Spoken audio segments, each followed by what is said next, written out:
Welcome back to RamZland. Today I want to illustrate Charles' law with Ivory soap. Check this out.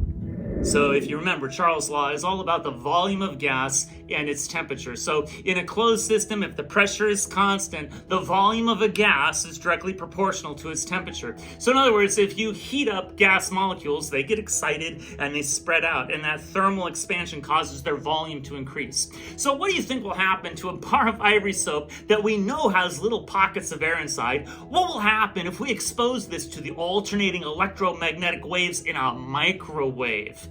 Will those little pockets of air spread out? Will their volume increase? What will that do to the bar of soap? Let's find out. All you need for this demonstration is a microwave oven and a bar of Ivory soap. To avoid making a mess in your microwave, I would put your Ivory soap on a paper plate. Finally, set your microwave to 3 minutes.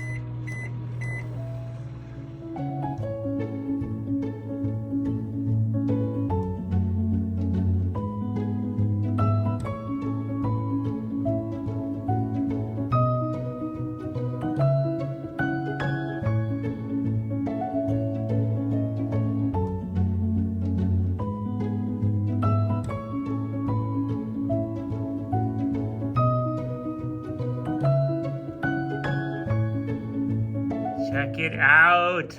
Look what happened to our soap. It's huge. So in addition to inspecting the Ivory soap and actually seeing these pockets inside, how else might we infer that there are pockets of air inside Ivory soap that increase in volume when you increase the temperature? Well, you might test the density of the soap in a dish of water. So over here I have dial soap. Let's see if it floats or sinks. It sinks.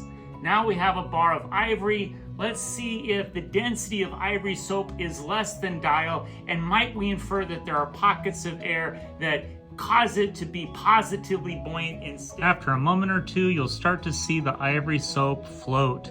It's less dense than the dial soap. I hope you enjoyed today's edition of RamZland, and I'll see you next time. If you enjoyed this presentation, be sure to remember to like and subscribe.